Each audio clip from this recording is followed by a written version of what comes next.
So excited. I'm super excited tonight because Dr. Alessandri is here with us. But the UHealth Jackson Urgent Care Centers have partnered with UMNSU CARD, which is the University of Miami Nova Southeastern University Center for Autism and Related Disabilities.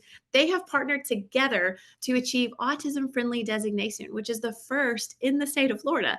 So this designation means that all the staff at all the urgent care locations have been specially trained, and all of the centers have a specially designated sensory-friendly exam room to give all patients the opportunity to experience healthcare in a safe and controlled environment. So if you are a caregiver of a neurodiverse child or a child on the autism spectrum, you know what a blessing and a gift it is to be able to know that your child is going to have a space where they feel comfortable in a healthcare center. So bravo, Jackson Health and UMNSU CARD. We're excited to learn more about that and all that they're doing tonight. But without further ado, let's introduce our guests. I'm so excited to introduce you to tonight's experts. We have Dr. Sarah Cortez. Dr. Cortez, welcome.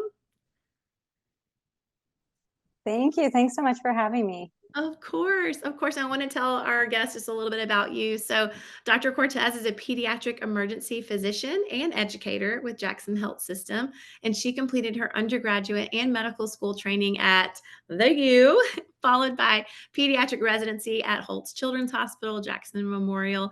And after finishing her emergency medicine fellowship at New York Methodist Hospital in Brooklyn, she returned to Miami to fulfill her goal of educating the next generation of physicians. So not only are you investing in your clients and your patients, but raising up those who will continue to do that. I think that's so awesome and so needed. So in her current role as medical director of the pediatric emergency department at Jackson North, she's expanded the reach of quality pediatric emergency care to the communities in North Miami. And her academic areas of interest are improving team dynamics, through simulation and improving child health through family health initiatives. So, Dr. Cortez, thank you for joining us tonight. Thank you. Yeah, we're so excited. I know she's also a mama of 3, so we're just excited for even that you bring to the table as well. So, and Dr. Michael Alessandri, welcome. Thank you. Great to be here again, second time. Yes, I know. Welcome back. I should say welcome back. So Dr. Michael Alessandri is the executive director of the University of Miami Nova Southeastern University Center for Autism and Related Disabilities. So that's the UMNSU CARD. And he has been a professor. It is a mouthful, but I want to make sure everybody understands what it stands for. But it's amazing the things you're doing. I'm seeing it popping up on social media, all the events and things you're having. You're doing really good work. So we're thankful for that. And he's been a professor at UM since 1996, and he's worked with individuals with autism and their families since 1981 in various different capacities. And he's a Phi Beta Kappa graduate. So I think that means you did really well at the University of Rochester. And he obtained his MS and PhD in psychology from Rutgers University.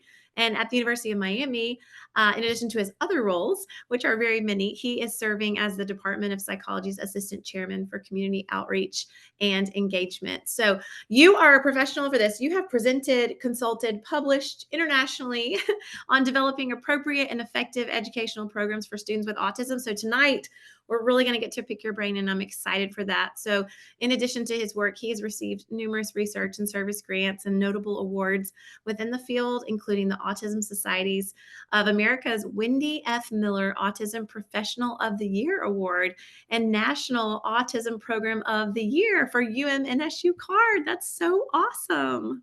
It was special. Yeah. Thank you. We've worked hard to build the program, so it's always nice to be recognized. That is awesome. I think I just realized that, and that is so well deserved. So congratulations on that and the good work that you guys are doing over there. Okay, we've got a lot to talk about tonight. So I've got some questions, and I'm going to get us started and dive right in. And then again, audience, welcome. Thank you for joining us. Please use that Q&A feature at the bottom at any time if you have a question for our experts. So let's start kind of general, and we'll work our way in. But let's talk just about what is neurodiversity and which disorders fall into the umbrella of neurodiversity. Sure. I mean, I'd be happy to take that. And I actually I have something here that I've stolen from my dear friend, a woman by the name of Haley Moss, who is a law school graduate of the University of Miami. She's an openly autistic lawyer, and she Wow. presents to my class every year, which is quite amazing. And she's basically given me a wonderful definition to share with all of you, which is that neurodiversity is a concept where neurological differences are to be recognized and respected as any other human variation. And labels that fall under neurodiversity can include autism, which is my specialty, but also Mhm. ADHD, dyslexia, other learning disabilities, Tourette syndrome, and also intellectual disabilities.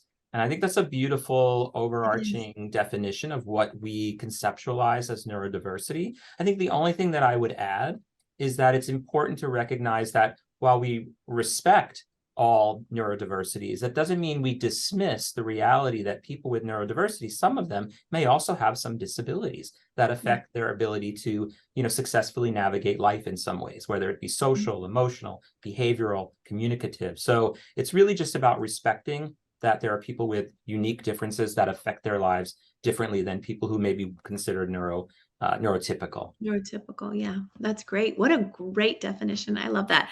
As a neurodiverse ADHD brain myself, I appreciate that. And just in the thought of you of hearing you say that, those of you who are listening, and maybe you're listening because you're not sure, like if your child is should be assessed or evaluated. We're going to get more into that, but I just want to encourage you just the beauty of neurodiversity, and I will say that it was in a parental guidance webinar that we did on ADHD. It was ADHD for children.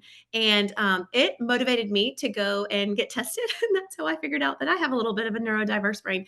All that to say, I hope that as you're listening tonight, parents, that you're encouraged and you feel empowered to, make choices for your family. So excited for that. Just thank you for starting us off with that great definition. Sarah, I'd love to hear from you. What are the signs to be concerned for autism? And at what age kind of like do these signs usually present? Yeah, so we typically think about starting to see signs as children are starting to show a little bit of their personality more. So that typically is somewhere between a year and 2 years. And the AAP, the American Academy of Pediatrics, Mhm. recommends that all pediatricians are screening developmental milestones at very specific time ranges, but screening for autism specifically at 18 months and 30 months. And that's really because that's where we're starting to see the social play. And if they're not making that interaction as you might expect, then we start to see, well, maybe we need to be a little more concerned. Yeah. Okay. That's great. That's helpful. What other signs can parents look out for related to like the other neurodiverse disorders like ADHD or learning disabilities, those kind of things?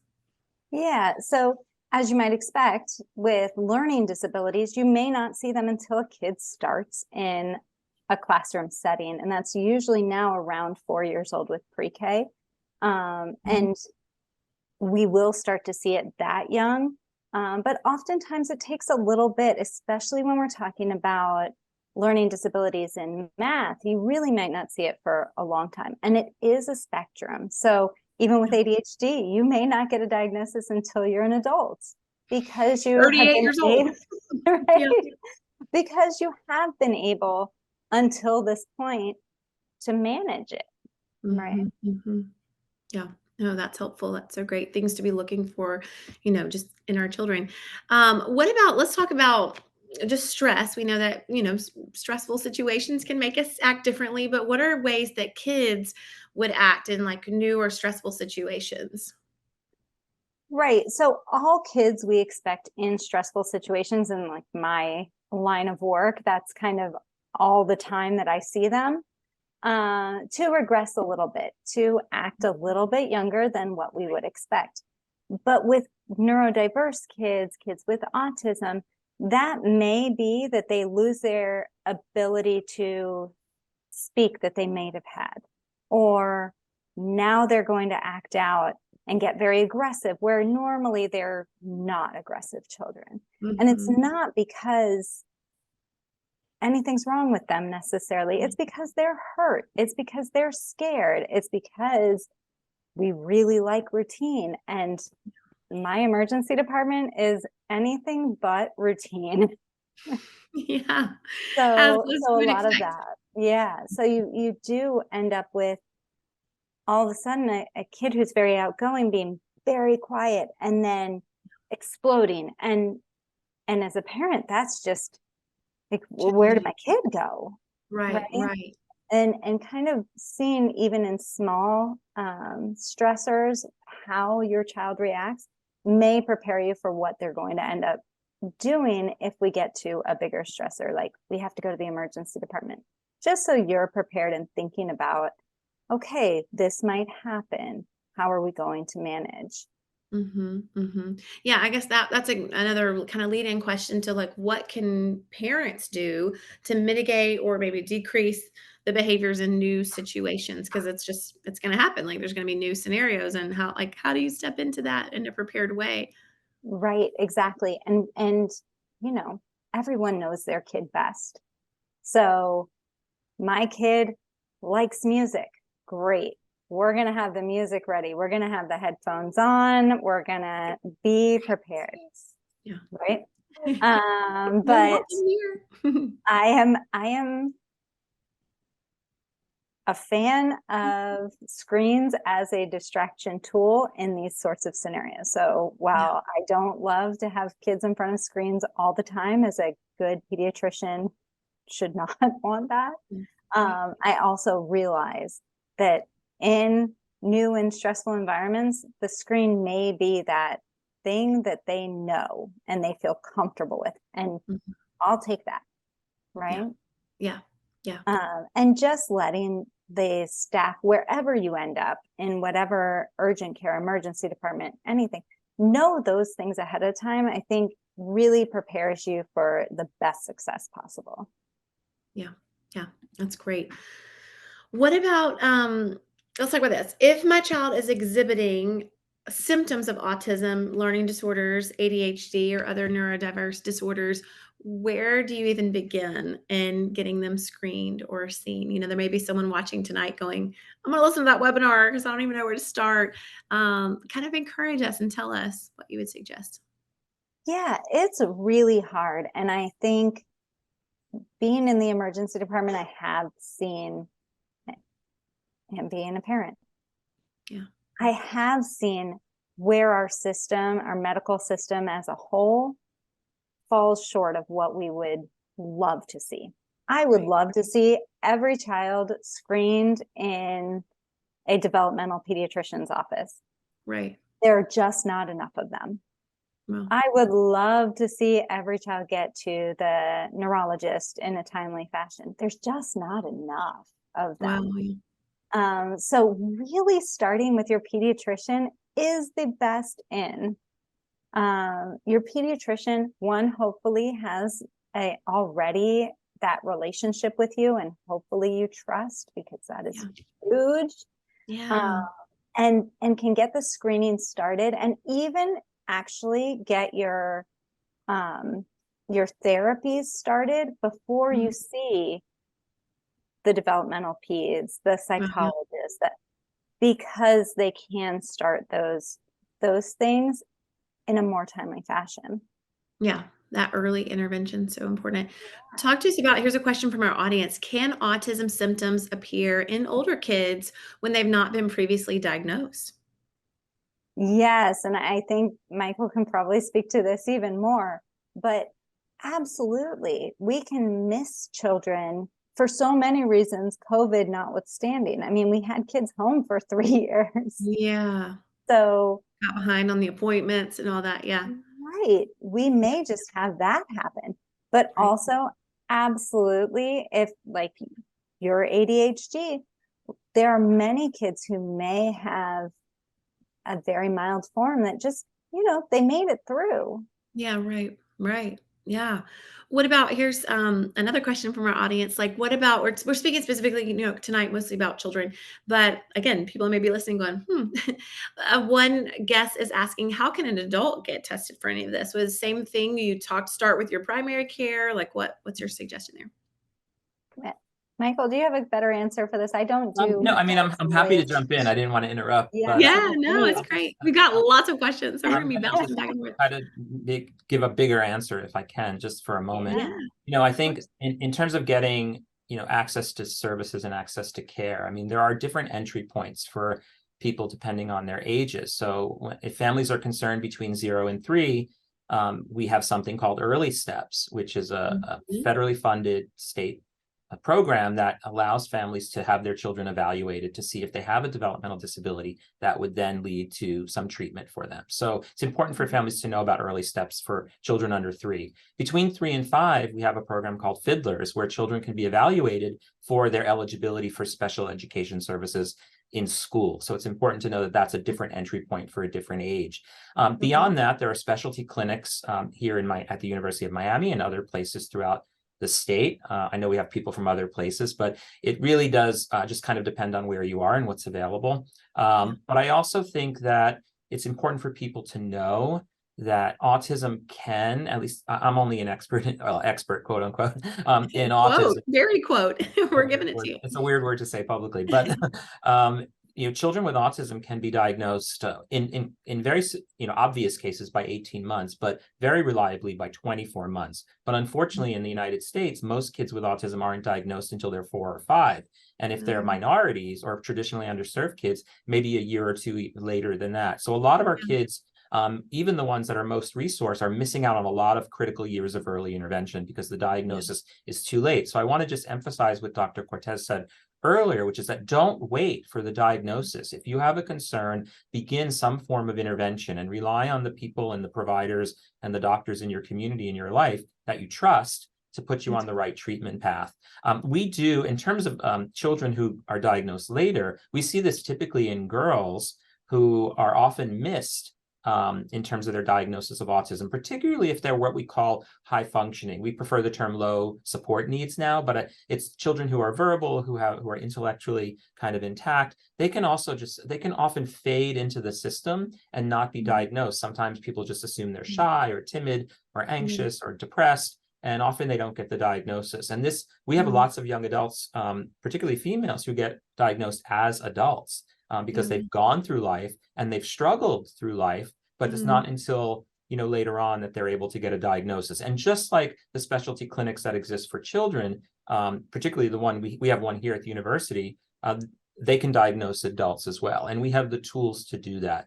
And it is a difficult journey for those adults, but they usually are very grateful and gratified that they finally have an explanation for why maybe life has been a little bit more challenging than it needed to be for them. Yeah, no, thank you. That's so awesome.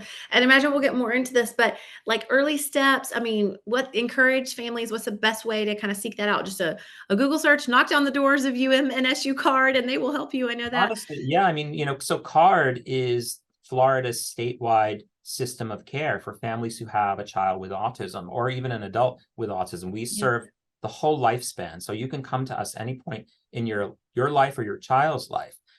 We're also free. The state of Florida has funded us for 30 years to provide this free resource for families. We say we're the autism concierges. We will go with you through life and open doors for you to agencies and schools and doctors that you might not find otherwise, or you may find, but in a more inefficient way. So I would encourage families, if they suspect autism, even if they don't even have a diagnosis yet, to contact their regional CARD center. We have 7 in the state of Florida, by either just calling 1-800-9-AUTISM. That's the statewide number, 1-800-9-AUTISM, or anyone is welcome to email me. I'm very responsive, and I can put, we can share my email address in whatever way makes sense for the coordinators on the call. I'd be happy to direct anyone in the state of Florida to the appropriate resource in their community.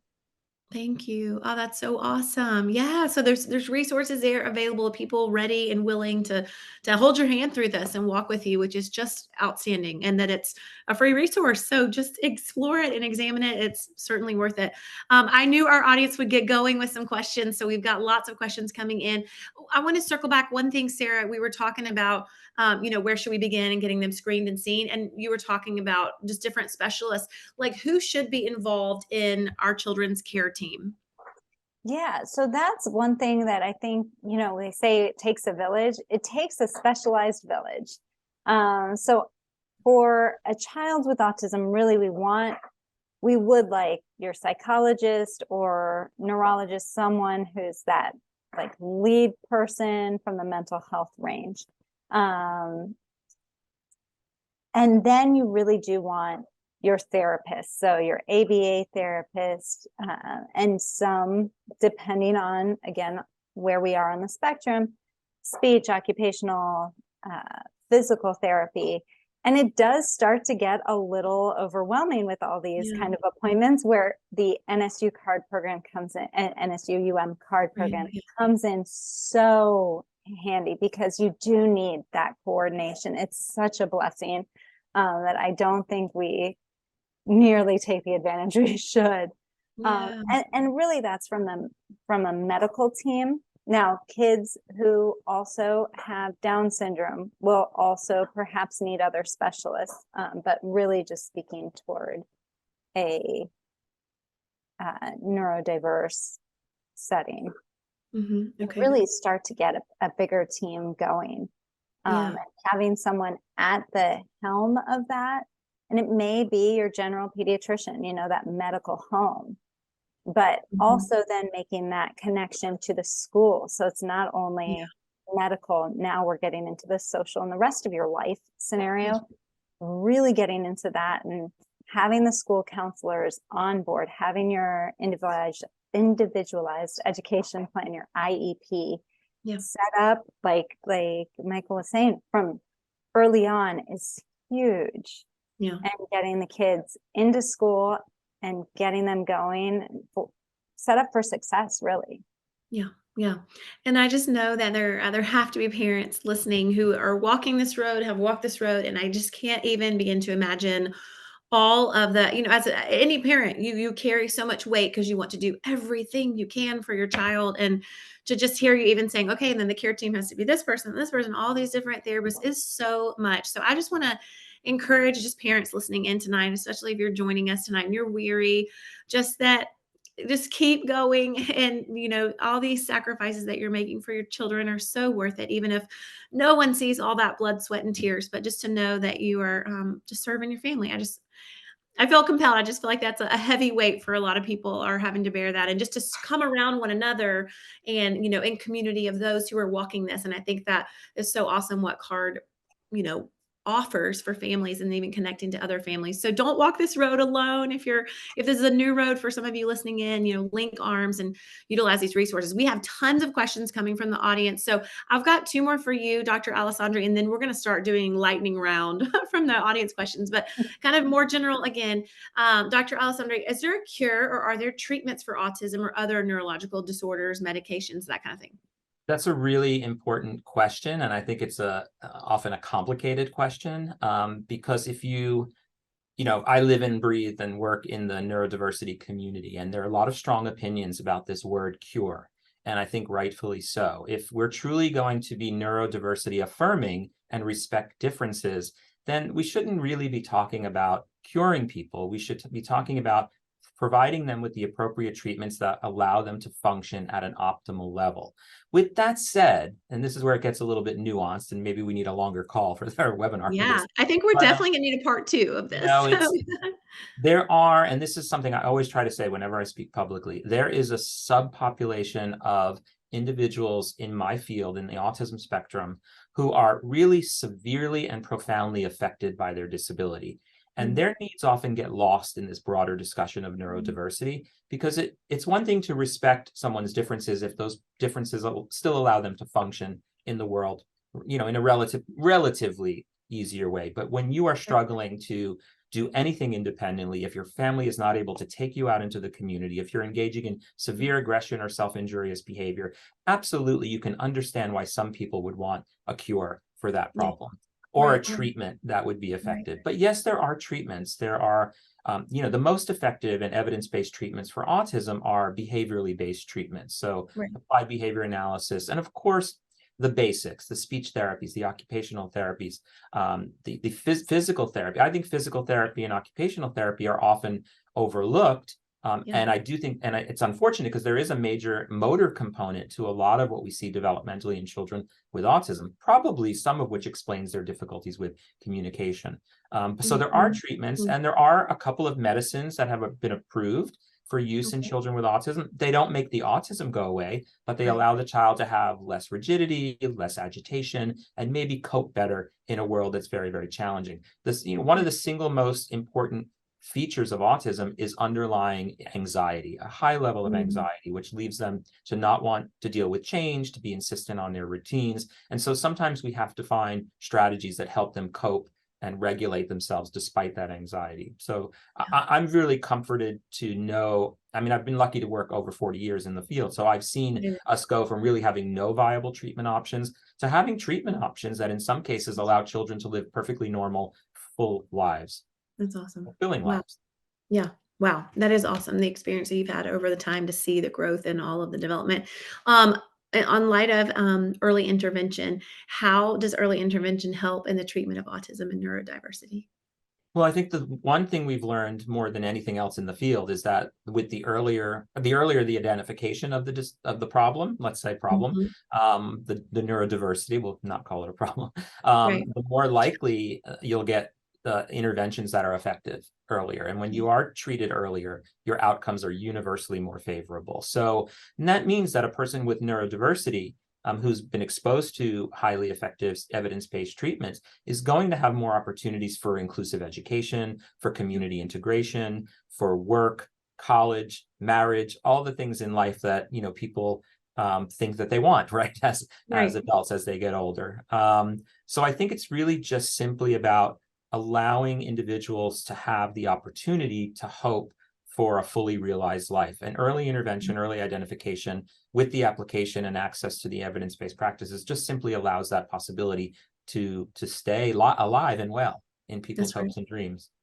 That's right. I love, and you said this earlier, just, don't feel like you have to wait until you're seeing lots of symptoms. Like if you have it all, the worst that can happen is you pursue an early steps and they're like, you're good. Just keep, Yeah. so you have I nothing to always lose. say, I And mean, the mantra is act when you suspect, not when that's you good. get the confirmation. And the other thing about treatment teams that Dr. Cortez was talking about, I think, is every child is unique, right? So you're going to curate a different treatment team than maybe another child would have. And I think one thing that parents do sometimes, maybe a little bit mistakenly, but understandably, is try to do everything. And then once you do Mhm. everything, it's hard to let go of anything Yeah. because you think doing everything is what's making the change happen. So Wow. that's why experts like us and doctors like us can help you curate those teams in a most meaningful way. That's a That's cost awesome. effective as well.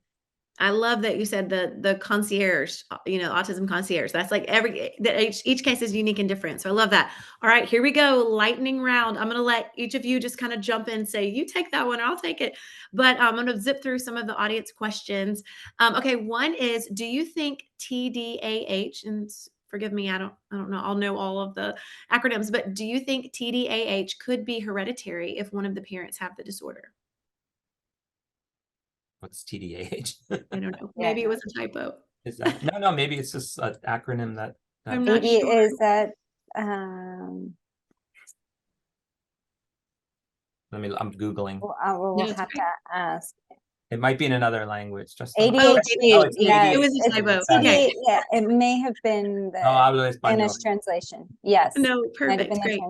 translation. Um, Could it be hereditary if one of the parents? yes, that is, I'll go with yes on the lightning round. Yeah. It That's definitely great. can be. We do see it in families. Awesome, awesome, awesome. Maybe Great. And for all of the TDAH is neurodiversities. ADHD in Spanish. I've learned something new. I love it. Thank you. Okay. And I would say same advice is if you start seeing act when you suspect, right? With children. Exactly. Yeah. Yep, absolutely. Act when you suspect. Get the school involved early. They see your kids so much So that much. they Yeah. are going to have an opinion. That's great. And that helps you start to get that screening in place. I Mhm. would also say act when you suspect, but also act when others suspect, because Ooh, sometimes, we don't want to accept some of the things that we're hearing from the teacher or the doctor. And I think we really have to find a way to open ourselves up to hearing how other people are experiencing our child, because there may be some clues in that that's about good. the need for a diagnosis or a consideration of intervention. That's great. That's great. All right, here's another one. Is it difficult to diagnose dyslexia? This listener has a child who has all the symptoms and they just don't know where to start. I'll And let you take I don't that have one. any expertise in dyslexia. Yeah. My Okay. general response to this would be that, yes, I think all of these are relatively difficult to detect if you're Yeah. not expertly trained in Right. the measures that are developed to essentially evaluate and diagnose these children. So what I would encourage them to do is really rely on community resources to direct them to specialists who actually are trained and sophisticated enough to make these nuanced diagnoses. Because there are children who have other reading disorders and language disorders that can look like dyslexia, but in fact are not dyslexia. So, general diagnosticians are not the way to go for these conditions. You really want a specialist. A specialist. Great. So seek And a you can get specialist. that either through, I mean, there's community resources, and of course, Google is amazing at finding those these days, but also through the schools. I cannot stress enough. It's going to be, it may be knocking on the door several times, but if you're worried and it just seems like there's a disconnect, asking for an evaluation for an IEP is one of your rights as a parent. Yeah. And then, of course, your pediatrician can also direct you within your own community. That's great. Love that.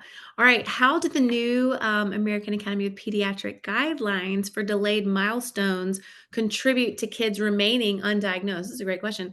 Or missing out on the necessary like therapies and services. I know there's kind of a recent some change up in some of the milestones. Is that could affect some of these children being diagnosed?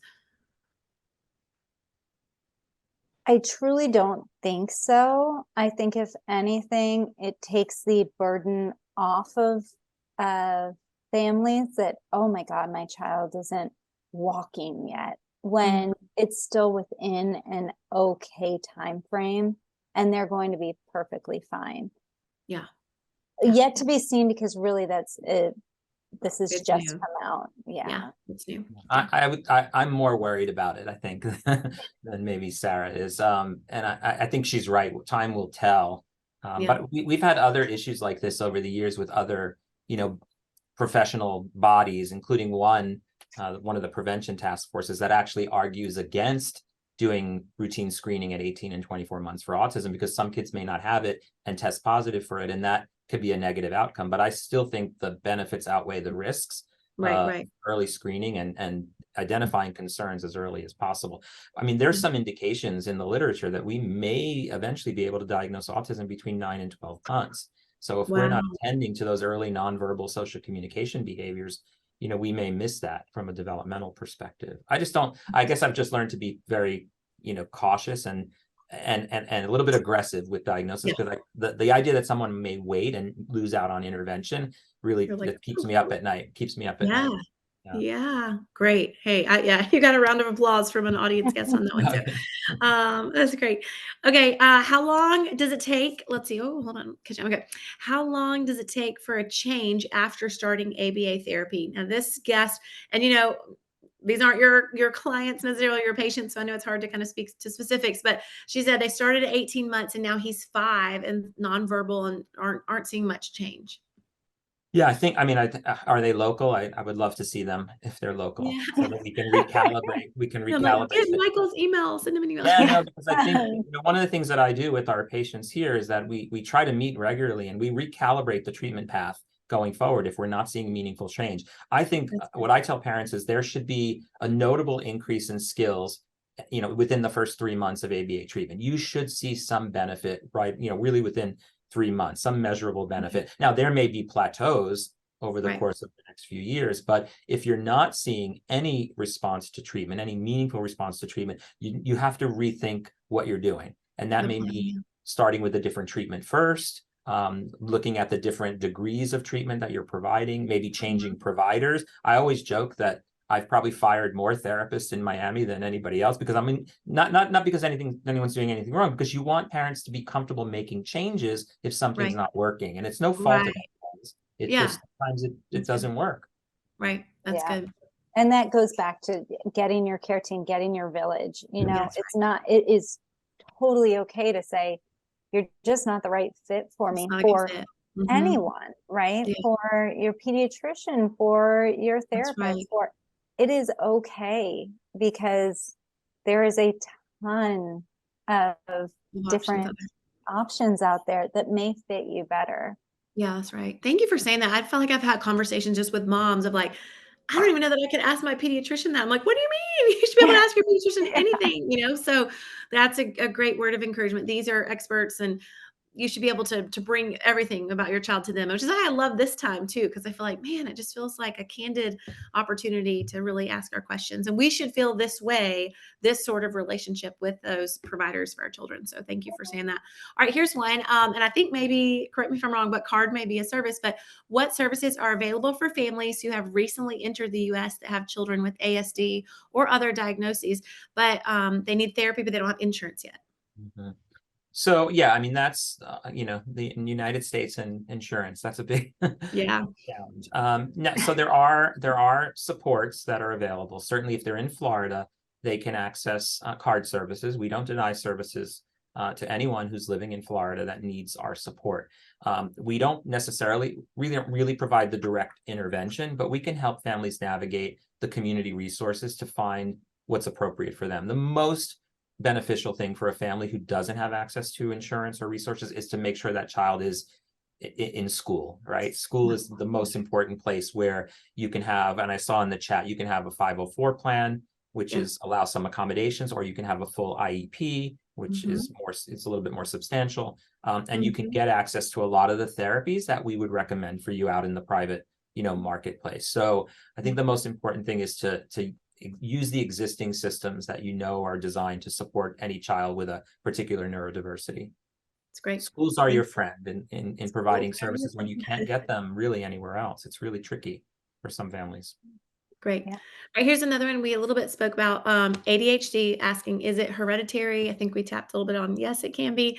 And is it linked to learning disabilities? Can a child with autism, also have ADHD? Yes. Yes. Sarah, you want to take it? Yeah, no, yes, absolutely. We have a lot of kids with autism who also have ADHD. We have a lot of kids with ADHD who also happen to have a reading disorder. So absolutely they can cross Kind of over commingle. onto Yeah. each other. They Yeah. do. Yeah. And, historically, we weren't allowed to diagnose both. If you had autism, you couldn't give the diagnosis of ADHD, but that Interesting. changed in the Wow. last diagnostic manual. So now it Interesting. recognizes that you can have autism and also have a significant amount of ADHD symptomatology. And so it warrants having both diagnoses. Can And it one really mask does the help with, other? Like, can that be confusing in Yes. diagnosing? absolutely, Mhm. absolutely can make it more difficult, and really because you can say, oh no, just autism, Yeah. it's just autism, but it really helps to have both diagnoses to be able to treat and provide that the treatment for both in a Yeah. meaningful way. That's That's right. Yeah, great. the diagnosis provides the roadmap for Yeah. treatment and care. So Sarah's absolutely right that if you have both, you should get both diagnoses and follow that path where it leads. But the masking is a real thing. Ciara, a lot of our higher functioning, for lack of a better term, kids Yeah. are often just thought to have a lot of ADHD symptomatology, and the diagnosticians maybe miss the social nuances in the way that they're presenting. They just attribute everything to the ADHD behaviors. Interesting. Yeah. Wow. It's fascinating. And you guys are the experts, and it's amazing. All the information. Okay. I'm going to keep going. Speed round. For children with ADHD, what is your take on medication? Any success stories of cases when diagnosed children succeed with just therapy and school support? Go, you can go ahead with this one, Michael. I mean, I have I'm not the medical family. doctor, so I'm going to punt to you because I want to be careful not to say something outside of my scope. But I think you have more information on this and ADHD as well, probably. I do believe there are many options medically out there that do help kids with ADHD. And again, it's a spectrum and Mhm. so many different different ways of thinking, different ways that their brain works into ADHD, because it can be inattentive, and that can be completely different looking than what you have in your brain is what ADHD is. Yeah. So I really think it's has to be so tailored that maybe without medication you could get through. And we've seen people again who have gone through their entire lives until Yeah.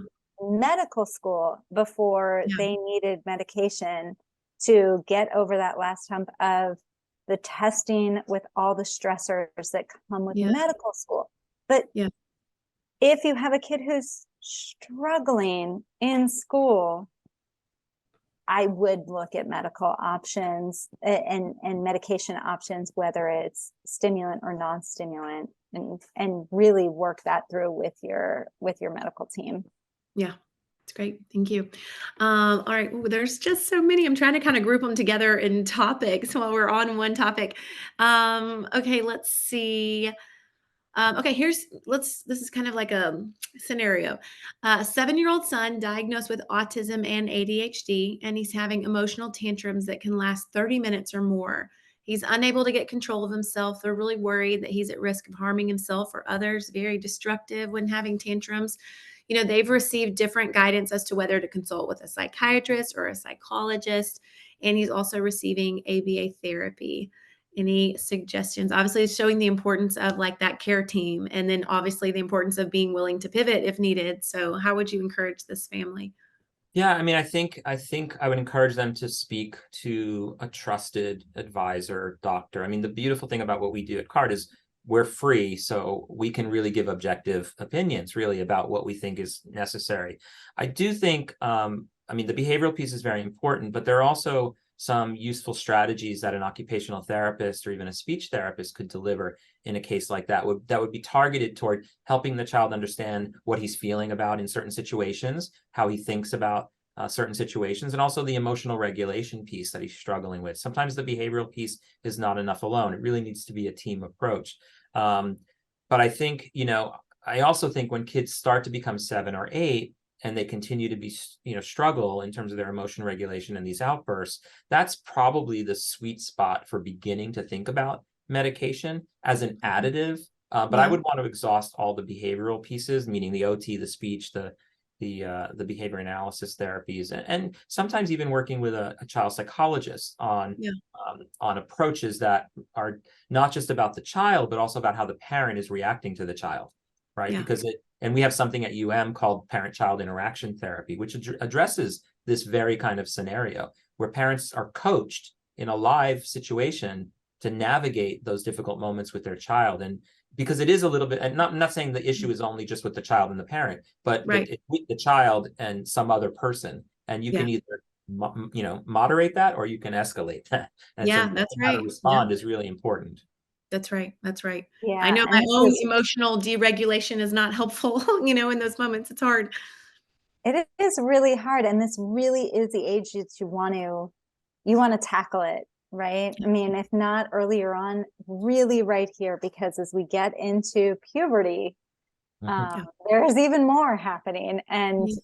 having everything on board Yeah. really does make a difference. The other thing I'll say about that is I think we sometimes forget when kids are having these meltdowns that it scares them, and that fear piece, their own experience Mm. of fear of losing control in those moments has to be considered in how we respond to that.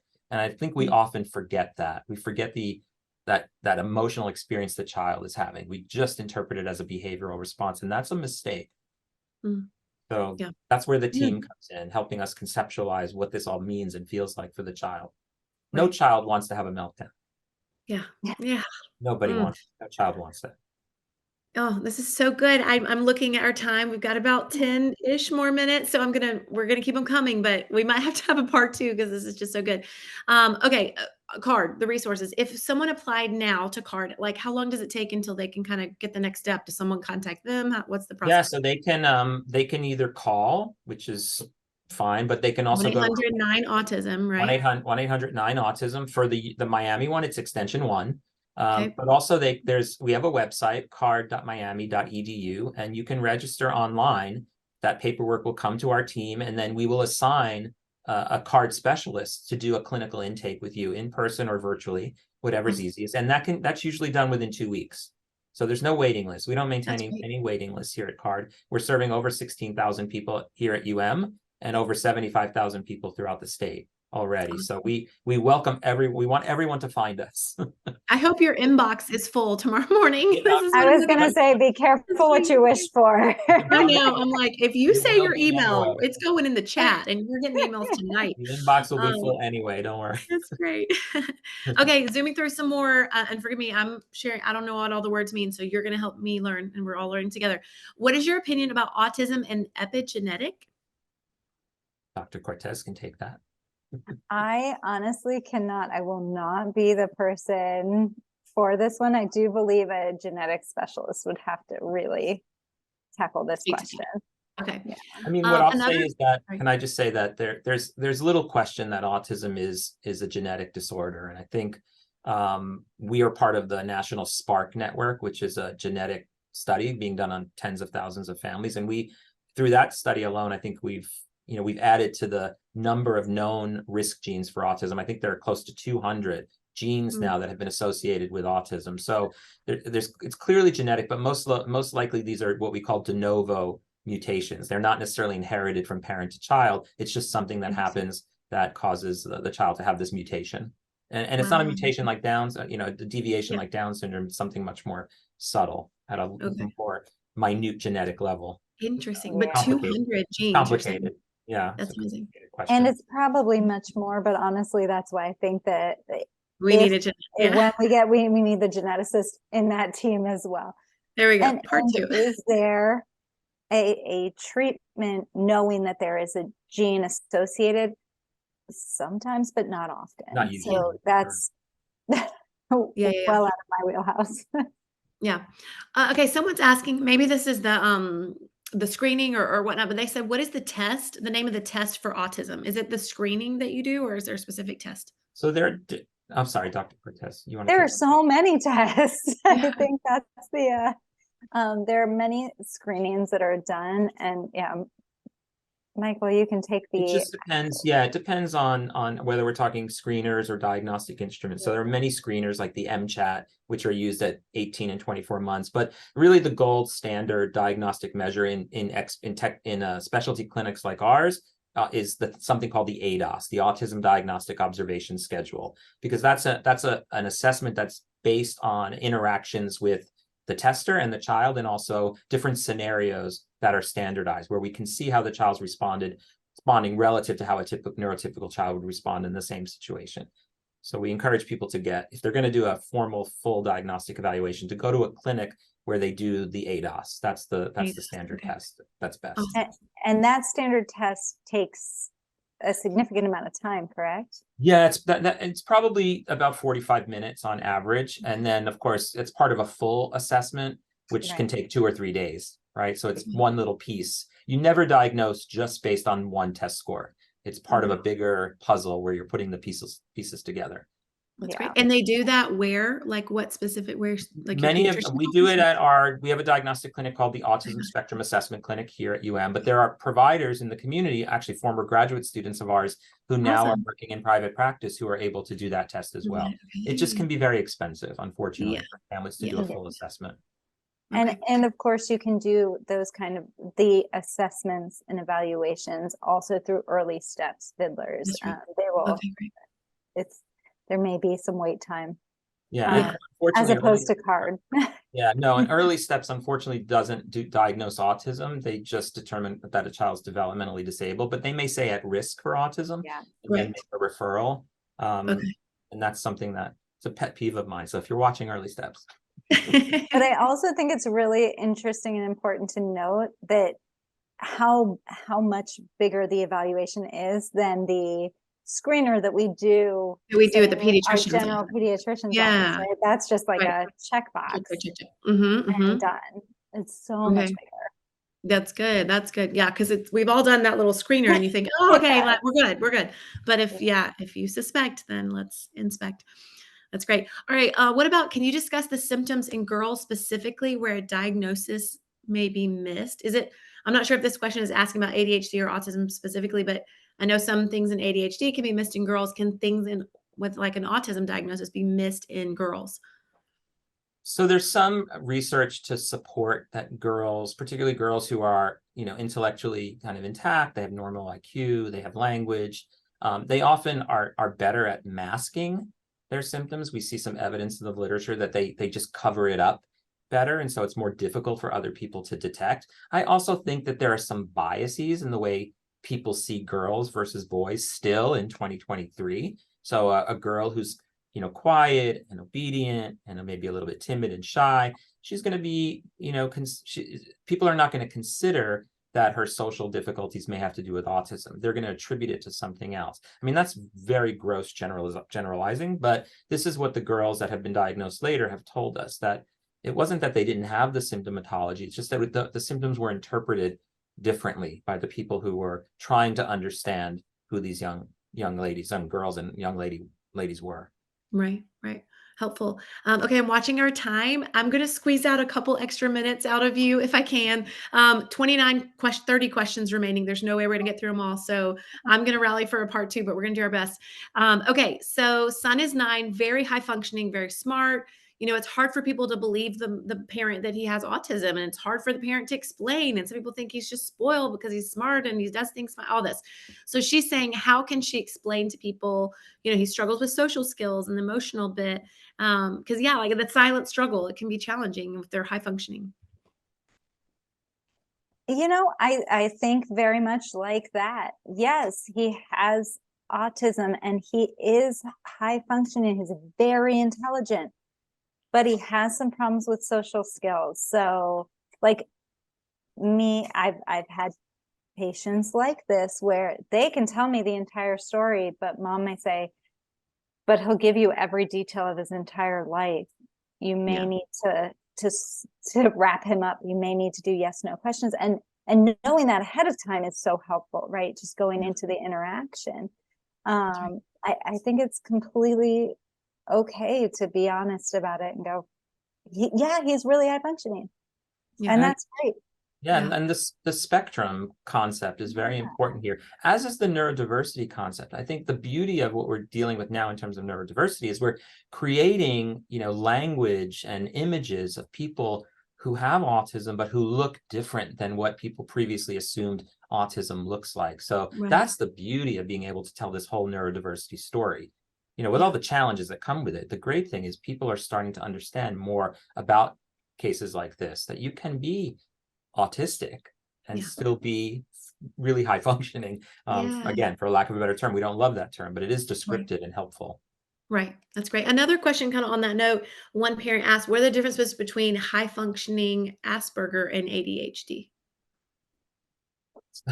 So 2 different things. Asperger is a term that we don't use anymore. So want to make sure people know that as of 2013, we just don't use. Oh, 2013. Wow. Okay. And now we just have a single label for anyone in the autism spectrum, whether you're on the lower end, if you will, or whether you're more gifted intellectually and have a lot of language. So we just say autism spectrum disorder now. So the difference between, one end and the other is really about your ability to communicate, your intellectual capacity, your social abilities, your language abilities. So individuals who are just more impacted by their autism would be on one end of the spectrum, and individuals who have good language abilities and high cognitive ability would be on the other end of the spectrum. And that's the challenge, right? How can you have one label for that whole spectrum? That's right. I think it was a bit of probably a mistake that probably needs to be corrected at some point. Different labels to describe different people, I think. Thank you. Thank you. All right. This person says they have a student, I think she's a teacher, who is diagnosed with ADHD, and the parents have asked her, the teacher, should they take the child to a psychologist? And she's like, I'm not sure. How would you advise a teacher and encouraging parent? I think if they're worried about it, they should. I don't think there's anything wrong with a one-time appointment in a lot of scenarios, honestly, in my life. But I would turn it around. What's the worst that happens if you take them to the psychologist? Yeah. They tell you this isn't the right place necessarily. I think it only benefits to see a psychologist and say, hey, are we good? Should we do this? And of course, it's always okay as a teacher to go, yeah, I see what you're saying. Maybe you should discuss it with your general pediatrician Yeah, yeah, and put that through also on the medical side, and that's completely okay. yeah, yeah.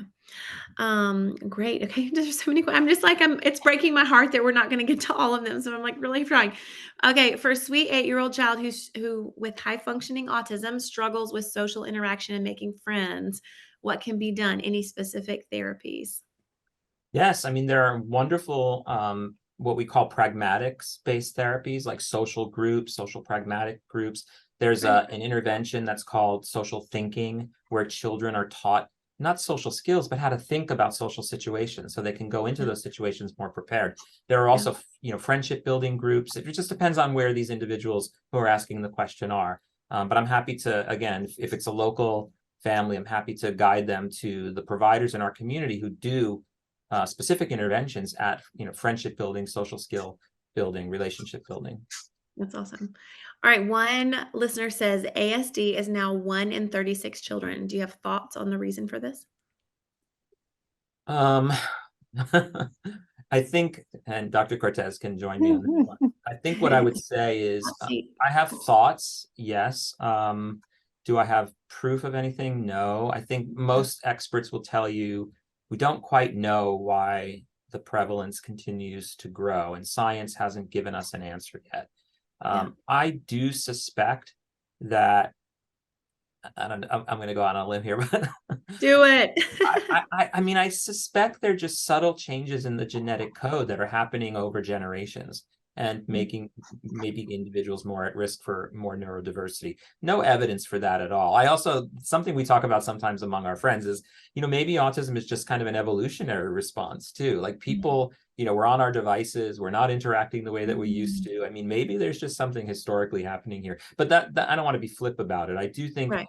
the other question is whether or not we can really trust these numbers. They're based on data from a particular kind of methodology that's assessing prevalence, and we were part of some of those studies in the early 2000s, and their different sites use different kinds of methodology. So I Yeah. don't really know. I think the number is increasing. I think there's no question about that because I can Yeah. feel it in my practice every day.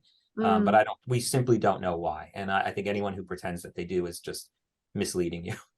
Yeah, yeah, yeah.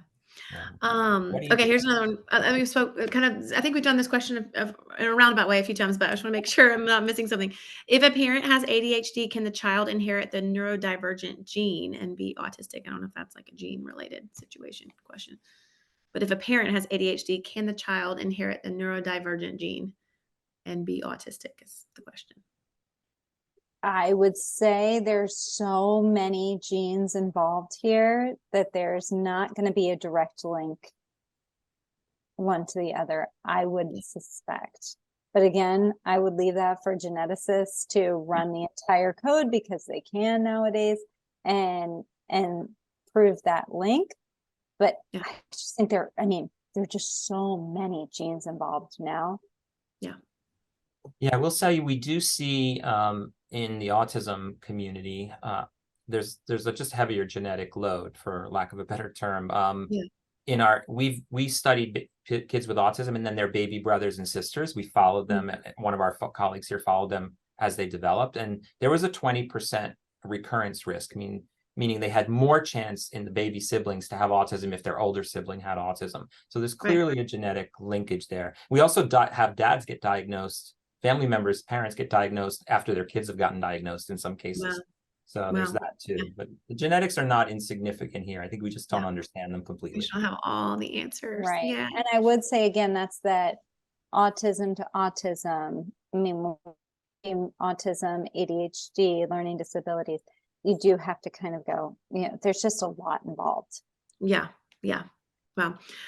Ooh, I said it at the beginning, but I said we might leave with more questions than answers, but we Oh, have gotten lots of answers. So I really am going to rally for a part 2 of this because there's so much here. I want to respect your time, the time of our guests and our hosts, but thank you. There are so many questions we could not even get to.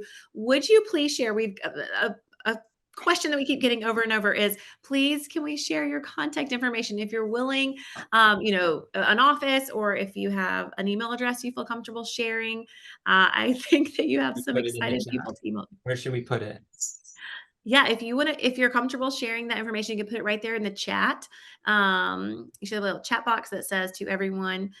You can drop it there. But I think also our team here has a slide that we're going to put up here at the end with some resources. So those of you who are listening in, and just thank you again to our audience. We had just amazing participation. I am so sorry we could not get to the 27 remaining questions, but just thank you for your attentiveness, for just hanging with us this whole time. Now, here's some great resources for you to just do additional study on your own. Again, please take advantage of the resource that UMNSU card is for you.